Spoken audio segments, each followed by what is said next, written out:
तो इससे पहले भी हमने विस्टोरिया वॉन्ड एंड स्वॉर्ड के ऊपर 2 वीडियोस बनाए हैं, लेकिन दोनों ही वीडियोस में हमने सिर्फ विस्टोरिया वॉन्ड एंड स्वॉर्ड का एपिसोड एक्सप्लेन किया है और एनीमे कैसा है इस बारे में बात किया है। लेकिन आज का वीडियो थोड़ा सा अलग होने वाला है, क्योंकि आज के वीडियो में हम विस्टोरिया वॉन्ड एंड स्वॉर्ड के वर्ल्ड बिल्डिंग के ऊपर बात करेंगे और वीडियो के आखिर में जानेंगे विस्टोरिया वॉन्ड एंड स्वॉर्ड के कुछ इंटरेस्टिंग फैक्ट्स। अच्छा तो चलो वीडियो शुरू किया जाए, लेकिन उससे पहले एक स्पॉइलर अलर्ट।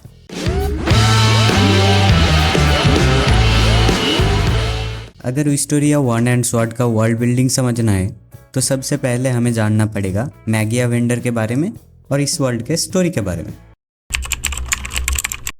हमने मैगिया वेंडर और इस वर्ल्ड के स्टोरी के बारे में हमारे विस्टोरिया वॉन्ड एंड स्वॉर्ड के पहले वीडियो में भी बात किया है। अगर तुम लोगों ने वो वाला वीडियो नहीं देखा है तो ये वीडियो कंप्लीट करने के बाद वो वाला वीडियो भी एक बार चेकआउट कर लेना। चलो फिर भी तुम लोगों के लिए इस वीडियो में भी एक बार एक्सप्लेन कर देता हूँ। मैं तो तेरे को हरामी समझता था, तो राम निकला रे, देव मानुस निकला। तो सैकड़ों साल पहले इस वर्ल्ड पे सिलेस्टियल होस्ट ने अटैक किया था और लगभग पूरी दुनिया को खत्म कर दिया था। अब सिलेस्टियल होस्ट कौन थे, कैसे दिखते थे, इस बारे में हमें कुछ नहीं बताया गया है। हमें बस इतना पता है ये लोग आसमान से आए थे। क्या बोला तूने? हाँ सही सुना तुम लोगों ने, ये लोग आसमान से आए थे। ये भी ठीक है। अब जब पूरी दुनिया लगभग तबाह हो गई थी तब 5 पावरफुल मेज या फिर कह सकते हो पावरफुल जादूगरों ने एक साथ मिलकर सिलेस्टियल होस्ट को रोकते हैं और आसमान में वापस भेज देते हैं। अब सिलेस्टियल होस्ट को वापस दुनिया पर हमला करने से रोकने के लिए इन 5 ने मिलकर मर्सिडीज कोलेस नाम के एक टावर के ऊपर एक पावरफुल मैजिकल बैरियर क्रिएट किया था और इन चीजों के लिए इन 5 जादूगरों को पहली बार मैगिया वेंडर टाइटल मिला था और तब से सबसे ज्यादा पावरफुल 5 जादूगरों को मैगिया वेंडर टाइटल दिया जाता है। Okay. In simple word Magia Vendor इस वर्ल्ड के सबसे पावरफुल पर्सन है। वाह मोदी जी वाह। नहीं, मोदी जी मैगिया वेंडर नहीं है, वो तो मैगिया वेंडर से भी ज्यादा पावरफुल है। कितने तेजस्वी लोग हैं हमारे पास, कितने शानदार विचार रखते हैं जी। अब प्रेजेंट टाइम पे रिगार्डन मैजिकल एकेडमी में मैजिशियन को ट्रेन किया जाता है ताकि वो इतना स्ट्रांग बने कि मैगिया वेंडर बन सके और वो जो बैरियर है उसको मेंटेन कर सके। अब ये मत पूछ लेना कि बैरियर को मेंटेन क्यों करना है। क्यों? क्या हुई? क्योंकि भाई एक बच्चा भी समझ जाए, अगर बैरियर को मेंटेन नहीं किया गया तो बैरियर टूट जाएगा, उसके बाद सिलेस्टियल होस्ट आके पूरी दुनिया को तबाह कर देगा। अच्छा, अब तक तुम लोग समझ गए होगे मैगिया वेंडर क्या है और इस वर्ल्ड की स्टोरी क्या थी। तो चलो अब जानते हैं रिगार्डन मैजिकल एकेडमी के बारे में। ये समझ लो रिगार्डन मैजिकल एकेडमी मैगिया वेंडर बनने का पहला स्टेप है। अब ऐसा नहीं है कि इस एकेडमी में सिर्फ मैगिया वेंडर बनने का ट्रेनिंग दिया जाता है। ज्यादातर स्टूडेंट आर्टिफिशियर और हीलर बनने का ट्रेनिंग लेते हैं। आर्टिफिशियर मतलब वो लोग जो मैजिकल आइटम बनाते हैं। ये लोग होते तो है मैजिशियन, लेकिन इनका मैजिक लड़ाई में ज्यादा काम का नहीं होता, इसीलिए ये लोग मैजिकल आइटम बनाते हैं जिसको लड़ाई में यूज किया जा सकता है। ठीक जैसे एनीमे में हमें रोस्टी को दिखाया गया है, वो आर्टिफिशियर बनने का ट्रेनिंग लेता है और वो विल के लिए मैजिकल आइटम भी बनाता है जिसके मदद से विल ने बहुत सारे मॉन्स्टर को हराया है। और हीलर, हाँ वही हीलर, इनके बारे में आप लोग तो जानते ही है, ये लोग मैजिकल वर्ल्ड के डॉक्टर है। ये वाला नहीं था, ये वाला कुछ और ही था। तो स्टूडेंट 6 साल तक एकेडमी में पढ़ते हैं और अपर एकेडमी में ग्रेजुएट होते हैं, जो कि मर्सिडीज कॉलेज में है। अब मर्सिडीज कॉलेज और अपर एकेडमी के बारे में हमें एनीमे में ज़्यादा नहीं बताया गया है, इसीलिए इस बारे में हम इस वीडियो में बात नहीं करेंगे। अगर तुम लोगों को अपर एकेडमी और मर्सिडीज कॉलेज के बारे में जानना है तो कमेंट में लिख देना, मैं एक डेडिकेटेड वीडियो लाऊंगा। चीटिंग करता है तू। चलो वीडियो में वापस आते हैं। तो ग्रेजुएशन के लिए स्टूडेंट के पास इनफ क्रेडिट होना चाहिए। अब जिन लोगों को क्रेडिट के बारे में नहीं पता उनको बता दूं, एनीमे में स्टूडेंट के परफॉर्मेंस के ऊपर डिपेंड करके स्टूडेंट को एक तरह का पॉइंट दिया जाता है जिसको एनीमे में क्रेडिट बोला जाता है। इसके बारे में हम वीडियो में आगे जाकर बात करेंगे। ओके। अब कोई स्टूडेंट चाहे तो 6 साल का ग्रेजुएशन स्किप करके सीधा अपर एकेडमी में जा सकता है, जिसका सिर्फ एक ही रास्ता है, वो है एक नया मैजिक क्रिएट करना। और ये बहुत ही ज़्यादा मुश्किल है। एक और रास्ता है ग्रेजुएशन स्किप करने का, वो है ग्रेट मैजिक फेस्टिवल में किसी एक मैगिया वेंडर के द्वारा चुने जाना। Great magic festival Regarden magical academy के द्वारा हर 2 साल बाद एक बार ऑर्गेनाइज किया जाता है, लेकिन आज तक किसी भी मैगिया वेंडर ने ग्रेट मैजिक फेस्टिवल के दौरान किसी भी स्टूडेंट को नहीं चुना। इसीलिए ज़्यादातर स्टूडेंट क्रेडिट अर्न करके ही ग्रेजुएशन करते हैं। अब एक स्टूडेंट टोटल 12,000 क्रेडिट अर्न कर सकता है, जिसमें से अपर एकेडमी में ग्रेजुएशन होने के लिए स्टूडेंट को कम से कम 7,200 क्रेडिट अर्न करना पड़ता है। हर साल स्टूडेंट को कम से कम 1000 पॉइंट अर्न करना पड़ता है नेक्स्ट ईयर का स्टूडेंट बनने के लिए।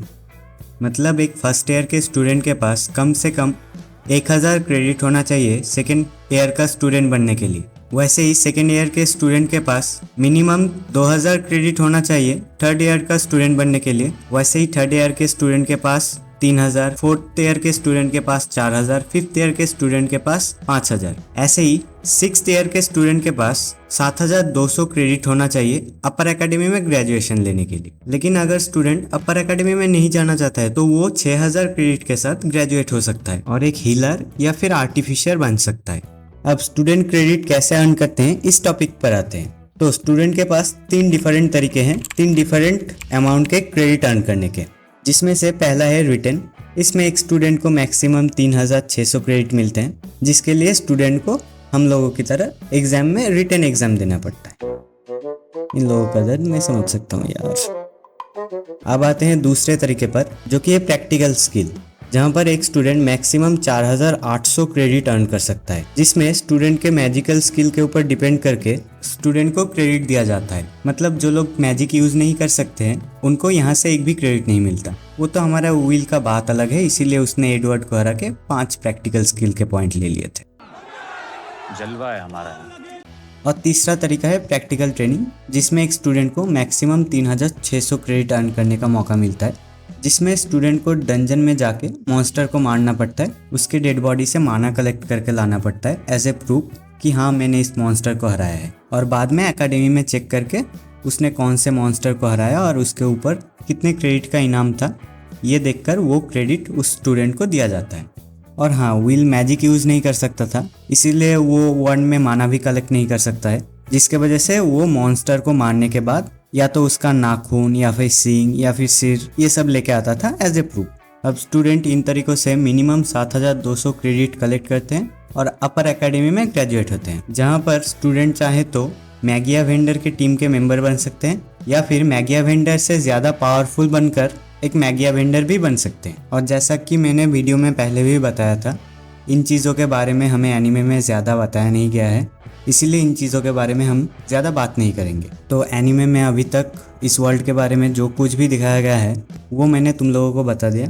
और हिस्टोरिया वन एंड स्वॉर्ड का मांगा अभी भी आउटगोइंग है।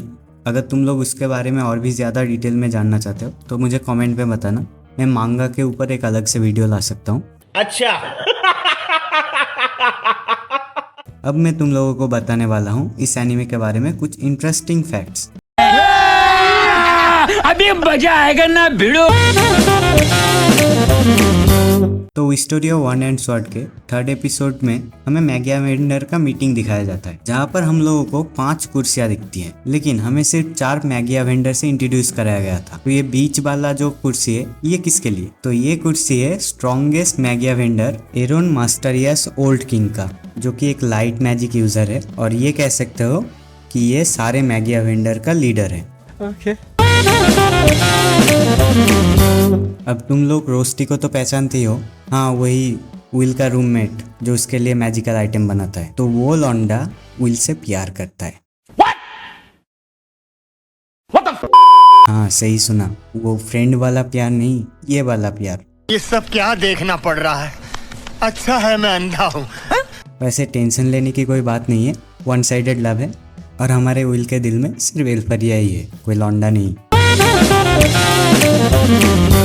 तो एनीमे का सबसे खराब टीचर कौन है? एडवर्ड। तुम लोगों को यही लगता है, लेकिन ये सच नहीं है। तुम लोगों को तो पता ही होगा कि एडवर्ड मैगिया वेंडर बनने के कितना करीब था, लेकिन वो आखिर में लड़ाई हार जाता है और उसका ओपोनेंट मैगिया वेंडर बन जाता है। अब एडवर्ड नहीं चाहता कि विल के साथ भी वैसा ही हो जो उसके साथ हुआ। तो देखो, एडवर्ड ने भी मैगिया वेंडर बनने का सपना देखा था और मैगिया वेंडर बनने के लिए पूरी जिंदगी मेहनत किया, लेकिन आखिर में वो मैगिया वेंडर नहीं बन सका और उसे पता है इसका दर्द कितना ज्यादा होता है और वो नहीं चाहता कि विल भी ऐसा ही दर्द झेले। इसीलिए एडवर्ड हमेशा विल को एकेडमी छोड़ने को बोलता है। मतलब एडवर्ड कोई बुरा टीचर नहीं है, लेकिन उसका देखने का नजरिया थोड़ा अलग है। तो हमें एपिसोड 1 में दिखाया जाता है कि एल्फरिया और विल प्रॉमिस करते हैं कि टावर के ऊपर जाके वो दोनों एक साथ सनसेट देखेंगे। लेकिन क्यों? वो तो कहीं से भी सनसेट देख सकते हैं। तो बात ऐसा है कि इस वर्ल्ड का जो स्काई है वो नकली स्काई है। मतलब मैगिया वेंडर्स ने जब सेलेस्टियल होस्ट को हराया था तब उन्होंने जो बैरियर क्रिएट किया था वो बैरियर असल में एक नकली आसमान था जो कि इस दुनिया को प्रोटेक्ट करता है। अब इस दुनिया के लोग जो स्काई देखते हैं वो एक नकली स्काई है। इसीलिए एल्फरिया और विल चाहते थे कि वो टावर के ऊपर जाए जो कि बैरियर को पूरी तरह से टच करके रहता है, तो वहां से वो लोग असली आसमान देख सके और असली सनसेट देख सके। तो आज का हमारा ये आखिरी फैक्ट है। ये असल में एक फैक्ट नहीं, एक स्पॉइलर है और ये हमें एनिमे में नहीं दिखाया गया है। ये मैंने सीधा मांगा से लिया है। अब ये मत कहना कि भाई तूने तो कोई भी पार्ट मांगा से नहीं बोला, लेकिन ये वाला पार्ट थोड़ा सा इंटरेस्टिंग है इसीलिए मैंने मांगा से लिया है, नहीं तो मैं मांगा से ज़्यादा नहीं लेता। तो हम लोग जानते हैं कि विल कोई भी मैजिक यूज़ नहीं कर सकता है, लेकिन ये थोड़ा सा गलत है। विल एक तरह का मैजिक यूज़ कर सकता है जो थोड़ा सा कॉम्प्लिकेटेड है।